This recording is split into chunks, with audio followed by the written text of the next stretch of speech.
Assalamualaikum warahmatullahi wabarakatuh. Rekan-rekan semuanya, video yang lalu saya sudah membahas mengenai perseroan terbatas atau PT dari sudut pengertian dan dari sudut organ-organ yang ada pada PT tersebut. Nah, video kali ini saya akan membahas mengenai pendirian perseroan terbatas atau PT. Pertama, PT itu didirikan oleh dua orang atau lebih dengan akta notaris yang dibuat dalam bahasa Indonesia. Nah, harus kita pahami teman-teman semuanya, kalimat dua orang ini bukanlah orang dalam orang perorangan saja, tapi juga termasuk orang dalam pengertian badan hukum teman-teman semuanya. Contohnya, ketika A bersepakat membuat PT bersama B, di mana mereka adalah orang perorangan, itu bisa. Yang kedua, bisa A sebagai orang perorangan bersama PTC, itu juga bisa. Atau yang ketiga adalah ketika PTB bersama dengan PTA membuat sebuah PT, itu juga bisa teman-teman semuanya.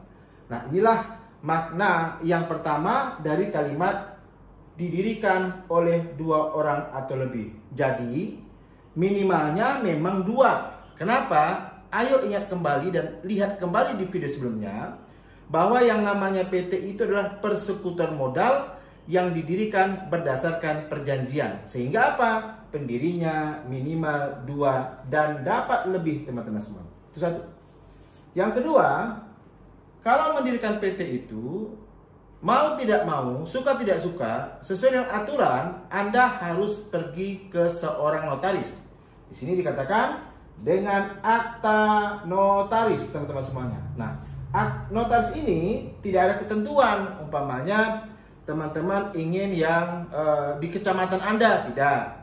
Yang penting dia membuatnya pada wilayah kerja yang diberikan kepadanya sesuai dengan ketentuan pasal 1868 KUH Perdata tentang akte otentik. Maka seorang notaris adalah seorang pejabat umum yang diberikan kewenangan untuk membuat akta yang kemudian terkategorikan sebagai akta otentik. Dan itu memenuhi ketentuan PT didirikan dengan akta notaris yang tentunya di dalam bahasa Indonesia teman-teman semuanya. Nah, ini dia ya, ada ketentuan minimal dua orang dengan akta notaris yang itu kemudian dalam bahasa Indonesia teman-teman semuanya. Nah, teman-teman semuanya, setiap pendiri PT itu ya, jadi para pihak yang kemudian menjadi A dan B, contohnya begitu, A dan PTC, kemudian PTA dan PTB ini, itu wajib mengambil bagian saham pada saat perseroan didirikan. Kenapa begitu? Ayo kita ingat lagi bahwa yang namanya PT adalah persekutuan modal, sehingga para pihak yang menjadi pendiri dari PT tersebut haruslah mengambil bagian saham pada saat perseroan didirikan. Tidak ada ketentuan mengenai berapa persen di antara mereka, apakah 50-50, 75-25, 80-20, 90-10, atau mungkin 99% dan satunya adalah 1%, itu tidak ada ketentuan yang mengatur secara baku. Bahkan teman-teman semuanya, modal pun juga tidak ada ketentuan minimalnya. Ya, tapi tentu saja ketika kita membuat sebuah PT, kita punya targetan ya. Kita akan bekerja, berusaha pada titik yang mana begitu. Sehingga kalau memang pekerjaan Anda itu pada wilayah yang mungkin membutuhkan modal besar, tentu saja Anda tidak bisa membuat PT yang dengan modal dasar kecil. Sebaliknya, jika memang kemudian Anda bergerak di bidang yang tidak memerlukan modal yang besar, ya kenapa harus teman-teman semuanya mencantumkan modal yang besar? Cukup sesuai dengan modal yang Anda butuhkan begitu. Nah, PT teman-teman semuanya, maaf, ini ya mengambil bagian saham ini tidak berlaku dalam rangka peleburan. Karena prinsipnya nanti kita akan bahas pada video-video yang lain. Yang namanya peleburan itu adalah penggabungan beberapa perusahaan menjadi satu, di mana entitas yang berlebur itu kemudian menjadi hilang teman-teman semuanya. PT A, PTB, PTC, dan PTD kemudian meleburkan diri menjadi PTE, maka A, B, C, dan D ini menjadi hilang teman-teman semuanya. PT ya adalah sebuah perusahaan yang merupakan badan hukum. Nah, persoalannya adalah kapan PT itu itu dikategorikan sebagai telah berbadan hukum. Kita lihat di sini. PT memperoleh status badan hukum setelah didaftarkan kepada menteri dan mendapatkan bukti pendaftaran. Ini merubah ketentuan yang lama karena sebelumnya PT itu dikatakan telah berbadan hukum apabila telah mendapatkan yang namanya SK pengesahan. Ini ada perubahan teman-teman semuanya, terutama sejak berlakunya Undang-Undang Cipta Kerja. Tadi kita sudah bahas bahwa PT itu minimal 2 atau lebih. Persoalannya adalah bagaimana kalau salah satu dari pemegang saham A dan B, kemudian B-nya kemudian keluar ya, tidak lagi menjadi pemegang saham dari PT tersebut. Mari kita baca ketentuan ini. Setelah PT memperoleh status badan hukum dan pemegang saham menjadi kurang dari 2 orang.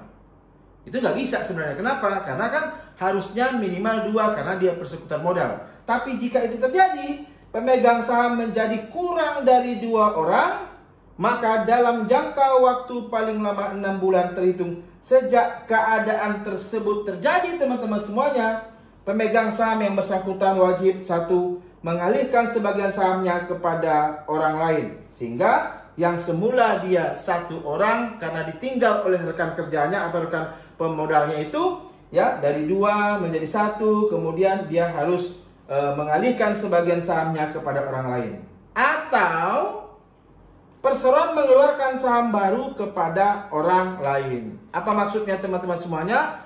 Dengan keadaan ini yang tadinya kita katakan didirikan oleh 2 orang atau lebih, kemudian ternyata berkurang dari 2 menjadi 1, teman-teman semuanya, maka keadaan itu bisa kembali seperti semula, teman-teman semuanya, supaya memenuhi apa yang didalilkan oleh ketentuan dalam Undang-Undang PT begitu.